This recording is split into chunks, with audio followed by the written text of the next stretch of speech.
J'ai décidé de m'en tenir au plus simple. 5 jours pour réapprendre à atteindre mes objectifs d'écriture.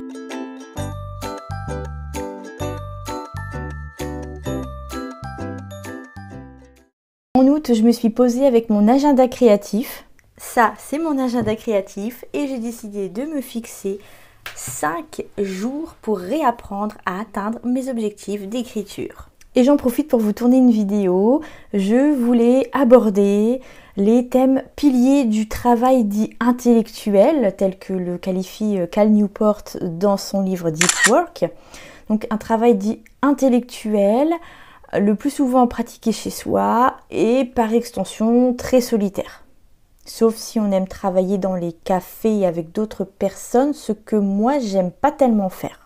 Alors, la concentration, bien sûr, l'organisation de son temps. En plus, j'ai une toute nouvelle routine. Je vais vous en parler un petit peu plus loin dans la vidéo. Et comme on dit, à chaque jour suffit sa peine, je me suis accordé une semaine pour réapprendre à atteindre mes objectifs d'écriture.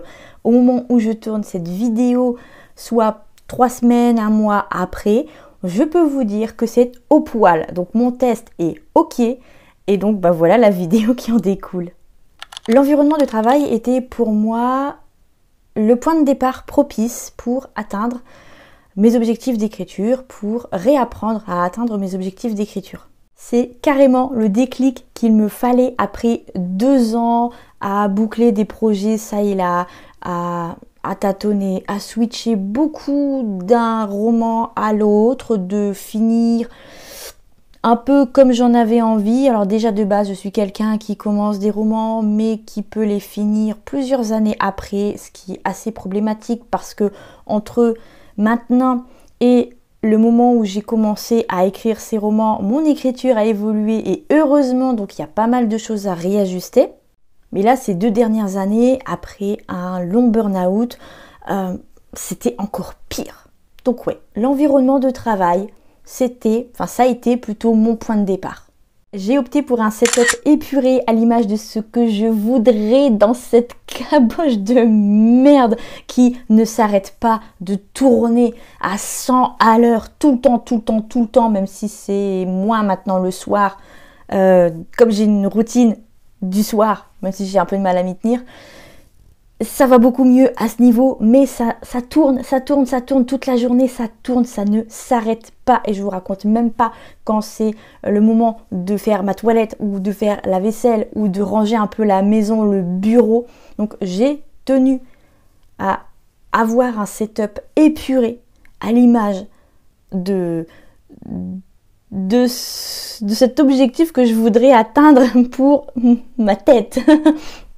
Pour ranger le bordel que j'ai dans la tête. D'ailleurs, c'est pour ça que j'ai créé le bric-à-brac. Et ranger le bordel que j'ai dans la tête, c'est le titre de mon podcast parce que c'est complètement ça. Et j'espère que ce podcast va, d'un côté, m'aider à ranger ce bordel que j'ai dans la tête parce que même cloisonner, ça ne suffit plus. Nouveauté aussi, l'ordinateur reste éteint pour le plus gros de la matinée. J'écris la plupart de mes romans dans des carnets, donc j'ai pas besoin de l'ordi. Comme je suis pas de la génération smartphone, je peux avoir mon smartphone dans le tiroir ou à côté de moi et ne pas être embêtée. Si je reçois un message, je vais y répondre pendant ma pause, parce que si j'attends trop longtemps avant de répondre à mes messages, j'ai tendance à oublier que j'ai reçu des messages, parce que je vais les lire, mais je vais pas forcément y répondre. Et ça a complètement participé à l'aménagement de ma nouvelle routine du matin, ou morning routine. Ma nouvelle routine du matin se porte bien, même si j'en suis seulement à 3 semaines, 1 mois, mais comme je vous ai dit, en général, le cap des 3 semaines pour moi est très décisif. C'est pour ça que j'ai décidé de vous tourner cette vidéo. À la base, c'était pas du tout de ça dont je devais vous parler. Je me suis dit que atteindre ces objectifs comme ça en septembre, voilà, la semaine de la rentrée, ça pouvait être sympa. Donc j'ai un petit peu chamboulé mes plans. Donc cette routine est comme ça.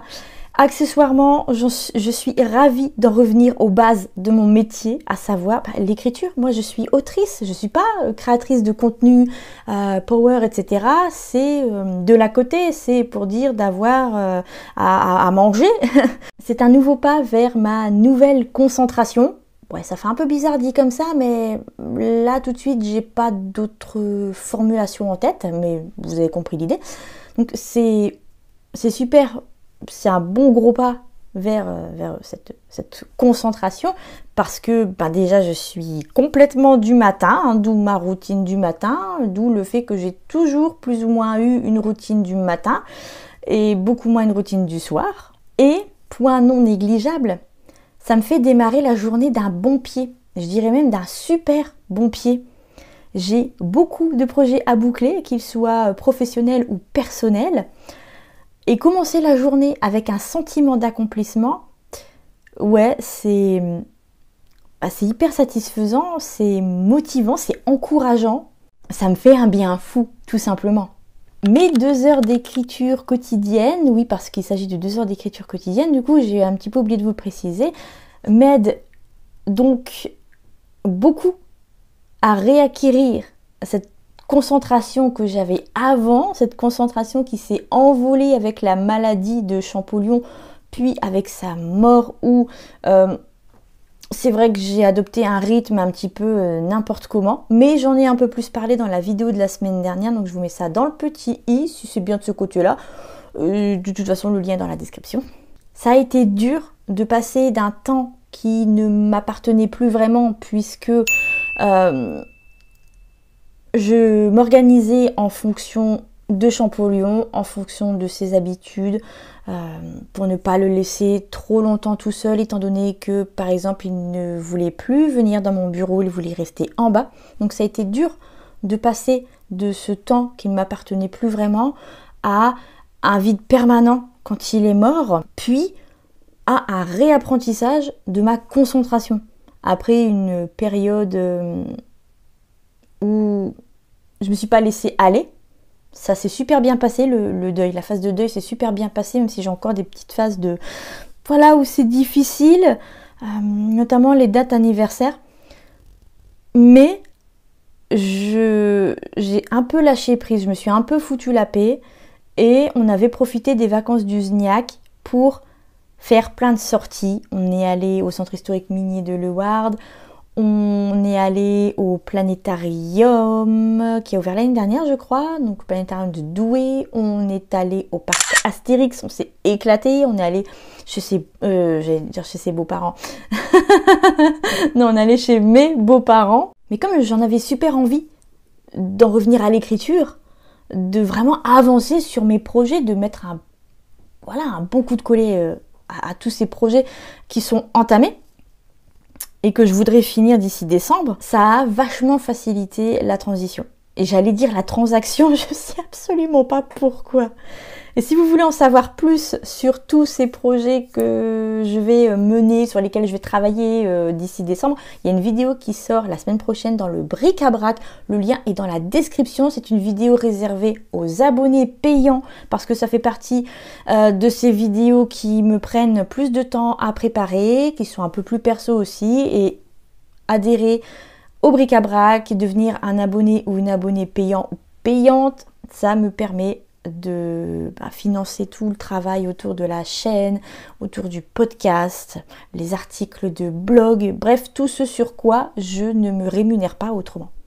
Donc la concentration, disais-je, pour moi c'est la clé de la discipline. Si tu te forces mais que tu n'arrives pas à aligner 2 phrases, tu vas juste réussir à te dégoûter d'une activité qui est censée te plaire, qui est censée te procurer du plaisir, qui est censé être agréable.